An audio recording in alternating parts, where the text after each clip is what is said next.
Assalamualaikum warahmatullahi wabarakatuh. Perkenalkan, nama saya Rafaela Sabira, mahasiswi dari A3 R4 Akuntansi. Di sini saya akan membahas tentang dana kas kecil, metode tetap dan metode fluktuatif, serta jurnal piutang dan analisis umur piutang. Untuk memenuhi tugas ujian akhir semester dasar akuntansi keuangan menengah. Jurnal kas kecil, metode tetap, dan metode fluktuatif. Di sini saya akan membahas tentang jurnal kas kecilnya dulu. Apa itu metode tetap dan metode fluktuatif? Metode tetap atau bisa kita sebut dengan impres.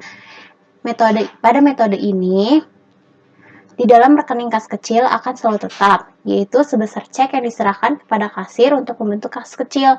Ketika akhir periode atau jumlah dana dari kas kecil tinggal sedikit, pihak kasir akan meminta penambahan dana kas kecilnya berdasarkan jumlah yang sudah dikeluarkan untuk penggunaan dana kas kecil. Akhirnya, jumlah dari kas kecil kembali seperti semula. Dan ada juga metode fluktuatif.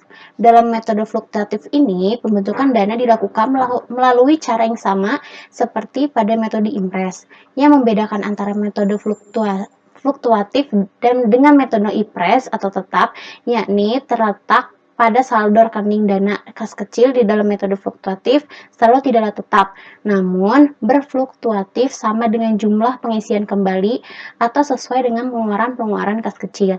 Dilakukan pencatatan langsung pada saat terjadinya transaksi pengeluaran kas memakai dana kas kecil. Di sini ada contoh kasusnya. PT Intan Mutiara menyediakan dana kas kecil guna keperluan operasional kantornya. Berikut ini transaksi-transaksi penggunaan dana kas kecil pada bulan Desember. Pada tanggal 4 Desember 2018, diserahkan selembar cek sebesar Rp2 juta untuk membentuk dana kas kecil. Pada tanggal 7 Desember 2018, dibeli tunai alat-alat tulis untuk kantor sebesar Rp96.000. Tanggal 18 Desember 2018, dibayar biaya angkut sebesar Rp275.000. Tanggal 19 Desember 2018, dibayar uang makan untuk para karyawan yang lembur sebesar Rp150.000. Pada tanggal 22 Desember 2018, dibeli tunai peralatan kantor secara tunai sebesar Rp70.000. Tanggal 28 Desember 2018 dilakukan pertanggungjawaban atas pengeluaran menggunakan dana kas kecil dan pengisian kembali dana kas kecil. Di sini saya punya contoh jurnal pencatatan dana kas kecil dengan memakai metode tetap, yakni pada saat pembentukan dana kas kecil pada metode tetap akan seperti ini. Tanggal 4 Desember 2018 pada keterangannya dana kas kecil pada kas, dana kas kecil di debit, dan kas di kredit. Saat pengisian kembali dana kas kecil pada tanggal 28 Desember, di sini keterangannya perlengkapan kantor, biaya angkut, uang makan, peralatan kantor semua ada di debit dan kas berada di kredit sebesar Rp591.000. Jadi hasil dari kredit ini adalah penjumlahan dari sini. Di dalam metode fluktuatif, transaksi-transaksi yang ada di atas akan dicatat ke dalam buku kas kecil seperti berikut ini. Saat pembentukan dana kas kecil di sini ada tanggal 4 Desember 2018 dengan keterangan dana kas kecil pada kas, dana kas kecil ada di debit, dan kas ada di kredit sebesar Rp2 juta. Kita lihat soalnya. Di sini sebesar 2 juta. Lanjut, saat terjadi transaksi langsung dicatat pada buku dana kas kecil. Di sini ada pembelian alat tulis kantor. Ditulis tanggal 7 Desember 2018, keterangannya perlengkapan kantor pada kas kecil. Perlengkapan kantor ada di debit dan kas kecilnya berada di kredit. Kita lihat soalnya. Tanggal 7 Desember dibeli tunai alat-alat tulis untuk kantor sebesar Rp96.000. Di sini ada pembayaran biaya angkut. Pada tanggal 18 Desember 2018, keterangannya, biaya angkut pada kas kecil. Biaya angkut ada di debit sebesar Rp275.000 dan kas kecil ada di kredit sebesar Rp275.000. Kita bisa lihat soalnya untuk pembayaran biaya angkut sebesar Rp275.000. dan pembayaran uang makan lembur karyawan. Pada tanggal 19 Desember 2018, di sini kita bisa kasih keterangannya uang makan pada kas kecil. Uang makan berada di debit sebesar Rp150.000 dan kas kecilnya berada di kredit sebesar Rp150.000. Kita bisa lihat soalnya di tanggal 19 Desember. Di sini ada uang makan untuk para karyawan sebesar Rp150.000.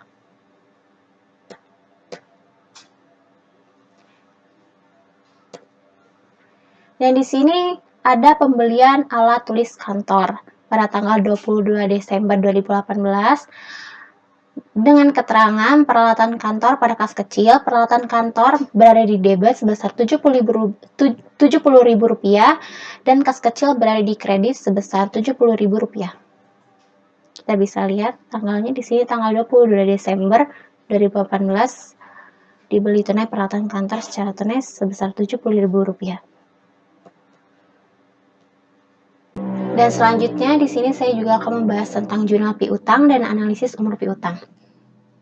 Di sini ada contoh kasus.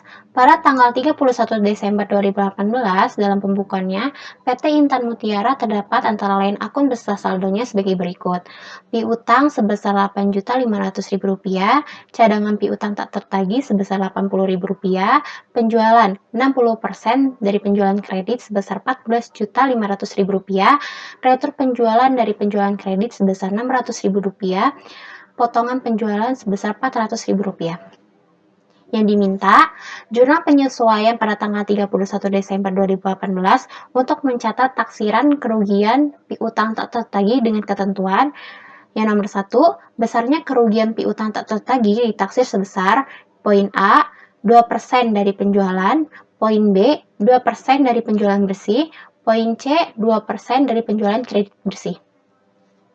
Dan nomor 2, besarnya cadangan piutang tak tertagih ditetapkan poin A ditambah 4% dari saldo piutang, poin B dijadikan 4% dari saldo piutang, saldo cadangan piutang tak tertagih atau debit sebesar Rp80.000, poin C dijadikan Rp300.000 yang ditetapkan berdasarkan analisis umur piutang, saldo cadangan piutang tak tertagih atau debit sebesar Rp80.000, poin D dijadikan 4% dari saldo piutang, tetapi dalam hal ini saldo cadangan piutang tak tertagih sebesar Rp80.000.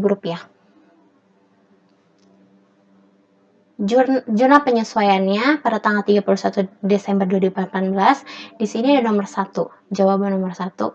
Besarnya kerugian piutang tak tertagih ditaksir sebesar di poin A, 2% dari penjualan, sama dengan 2% dikali Rp14.500.000 sama dengan Rp290.000. Jurnalnya, kerugian piutang tak tertagih pada cadangan piutang tak tertagih. Kerugian piutang tak tertagih berada di debit sebesar Rp290.000 dan cadangan piutang tak tertagih berada di kredit sebesar Rp290.000. Dan di sini ada poin B, jawaban poin B yaitu 2% dikali Rp14.500.000 diambil Rp600.000 ditambah Rp400.000, di sini sama dengan Rp270.000. Dengan jurnal, kerugian piutang tak tertagih pada cadangan piutang tak tertagih sebesar Rp270.000. Kerugian piutang tak tertagih berada di debit dan cadangan piutang tak tertagih berada di kredit. Poin C, 2% dari penjualan kredit bersih. Penjualan kreditnya 80% dikali Rp14.500.000, hasilnya adalah Rp11.600.000. Retur dan potongan penjualan sebesar Rp1.000.000, penjualan kredit bersihnya sebesar Rp10.600.000 karena dikurang Rp11.600.000 dikurang Rp1.000.000, jadi hasilnya Rp10.600.000. Ini hasil penjualan kredit bersihnya.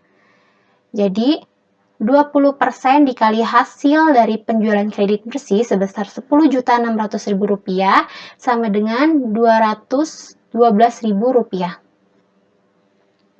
Dengan jurnal, kerugian piutang tak tertagih pada cadangan piutang tak tertagih sebesar Rp212.000 dari hasil ini. Kerugian piutang tak tertagih berada di debit, dan cadangan piutang tak tertagih berada di kredit. Nomor 2, besarnya cadangan piutang tak tertagih ditetapkan. Jawabannya untuk poin A, ditambah 4% dari saldo piutang, 4% dikali Rp8.500.000 dari piutangnya itu sama dengan Rp340.000. Dengan jurnal, kerugian piutang tak tertagih sebesar Rp340.000, cadangan piutang tak tertagih juga sebesar Rp340.000. Kerugian piutang tak tertagih berada di debit, dan cadangan piutang tak tertagih berada di kredit. Poin B, dijadikan 4% dari saldo piutang, saldo cadangan piutang tak tertagih sebesar Rp80.000. Saldo akhir cadangan 4% dikali Rp8.500.000 sama dengan Rp340.000. Saldo cadangan atau debitnya sebesar Rp80.000, jumlah penyesuaiannya sama dengan Rp420.000, karena ini ditambah Rp340.000 ditambah Rp80.000 sama dengan Rp420.000, dan itu hasil dari jumlah penyesuaian. Dengan jurnal, kerugian piutang tak tertagih sebesar Rp420.000 dan cadangan piutang tak tertagih sebesar Rp420.000. Kerugian piutang tak tertagih berada di debit, dan cadangan piutang tak tertagih berada di kredit. Yang poin C, dijadikan Rp300.000 yang ditetapkan berdasarkan analisis umur piutang, saldo cadangan piutang tak tertagih atau debit sebesar Rp80.000. Saldo cadangannya Rp300.000, saldo cadangan debitnya sebesar Rp80.000 dari sini, dan hasilnya sebesar Rp380.000. Ini ditambah Rp300.000 ditambah Rp80.000 karena dia adalah debit. Jadi jumlah penyesuaiannya adalah Rp380.000. Dengan jurnal, kerugian piutang tak tertagih sebesar Rp380.000 dan cadangan piutang tak tertagih sebesar Rp380.000. Dengan kerugian piutang tak tertagih berada di debit dan cadangan piutang tak tertagih berada di kredit. Poin D, dijadikan 4% dari saldo piutang, tetapi dalam hal ini saldo cadangan piutang tak tertagih atau kredit sebesar Rp80.000. Saldo akhir cadangan 4% dikali Rp8.500.000. Rp8.500.000 ini dari piutang sebesar dikalikan jadi sebesar Rp340.000 sama dengan Rp340.000, maaf. Dan saldo cadangan atau kreditnya sebesar Rp80.000. Hasilnya jadi Rp260.000. Ini dikurangi Rp340.000 dikurang Rp80.000 sebesar Rp260.000 hasilnya. Dengan jurnal, kerugian piutang tak tertagih sebesar Rp260.000 dan cadangan piutang tak tertagih sebesar Rp260.000. Kerugian piutang tak tertagih berada di debit dan cadangan piutang tak tertagih ada di kredit. Selanjutnya saya akan menjelaskan tentang analisis umur piutang. Di sini ada contoh kasus. Dalam buku besarnya PT Intan Mutiara per 31 Desember 2004, akun piutang dagang menunjukkan saldo sebesar Rp152.500.000 dan akun penyisian kerugian piutang kredit sebesar Rp1.250.000. Menurut catatan saldo piutang, dagang tersebut terdiri atas piutang yang belum jatuh tempo sebesar Rp95 juta dan piutang yang telah lewat jatuh tempo berjumlah Rp57.500.000. Dengan daftar piutang sebagai berikut. Yang pertama ada nama debitur Afrina dan CO dengan jumlah piutang 8 juta dengan tanggal jatuh tempo 10 November 2004, dan nomor 2 ada toko Mawar dengan jumlah piutang 6 juta rupiah dan dengan tanggal jatuh tempo 15 Desember 2004. Nah, dan ini ada toko yang lain, Uda Setia Jaya, PD Mencuri, Merkuri, Toko Purnama, PD Aneka, Toko Sahabat, Toko Purbasari. Dengan jumlah piutang sebesar Rp57.500.000. PT Intan Mutiara menetapkan persentase taksiran kerugian piutang sebagai berikut. Belum jatuh tempo 2%, lewat jatuh tempo 1 sampai 30 hari sama dengan 5%, lewat jatuh tempo 31 sampai 60 hari 10%, lewat jatuh tempo 61 sampai 90 hari 20%, lewat jatuh tempo 91 sampai 180 hari 30%, lewat jatuh tempo 181 sampai 365 hari sebesar 50%, lewat jatuh tempo di atas 1%, di atas 1 tahun, 80%. Berdasarkan data di atas, diminta daftar analisis usia piutang per 31 Desember 2004 dan hitung jumlah taksiran kerugian piutang. Dan di sini ada contoh analisis usia piutang. Di sini ada nomor rekening, ada nomor 1 dengan nama debitur Afrina dan CO, dan lewat jatuh temponya sebesar 8 juta. Kenapa 8 juta ada di sini dengan lewat jatuh tempo? Karena sebelumnya nama debitur Afrina dan CO ini dengan jumlah piutang 8 juta ini dengan tanggal tempo 10 November 2004 ternyata belum membayar piutangnya. Padahal harus membayar piutangnya karena di sini per 31 Desember 2004. Jadi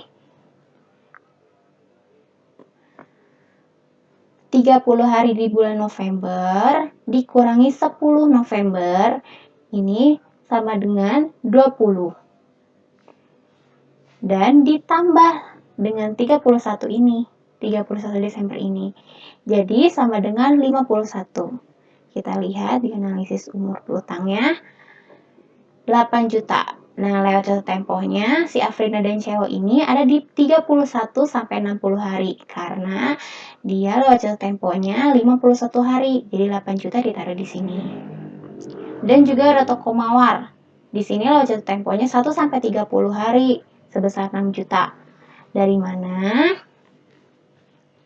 Nah, nomor 1, nama debiturnya toko mawar dengan jumlah piutang 6 juta dengan tanggal jatuh tempo 15 Desember 2004 per 31 Desember 2004. Jadi, 31 Desember ini dikurang dengan 15 Desember 2004 karena di sini Desember dan ini per 31 Desember 2004. Jadi sama dengan 16 hari.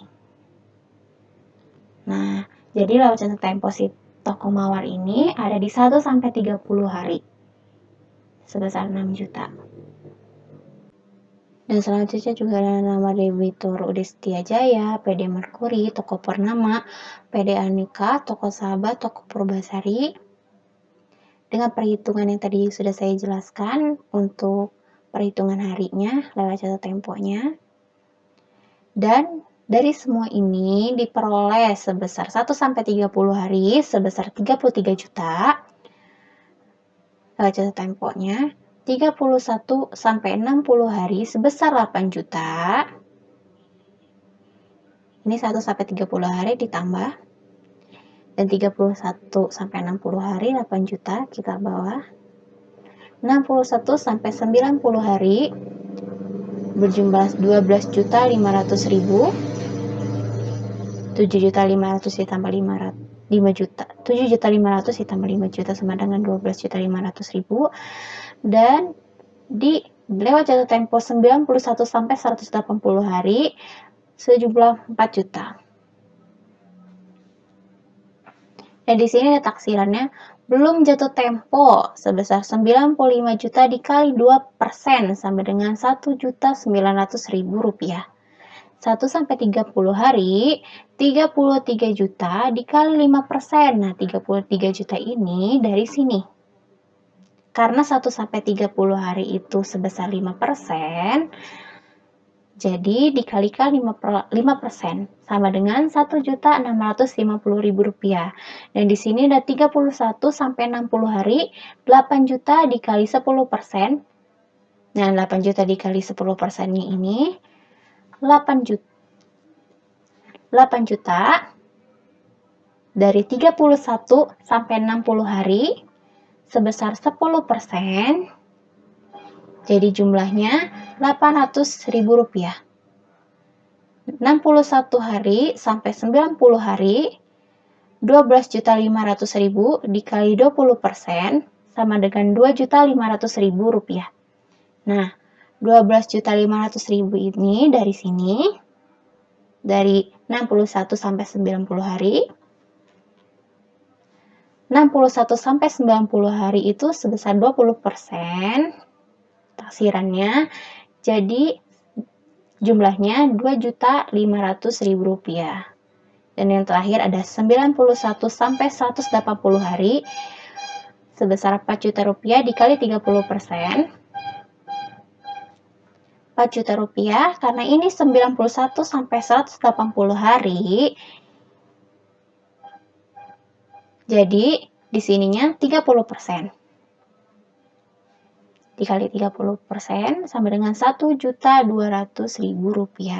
Jadi jumlah taksirannya diambil penyisian kerugian piutang. Nah, 8 juta diambil Rp1.250.000 sama dengan Rp6.800.000. Sekian penjelasan dari saya. Kurang lebihnya mohon maaf. Wassalamualaikum warahmatullahi wabarakatuh.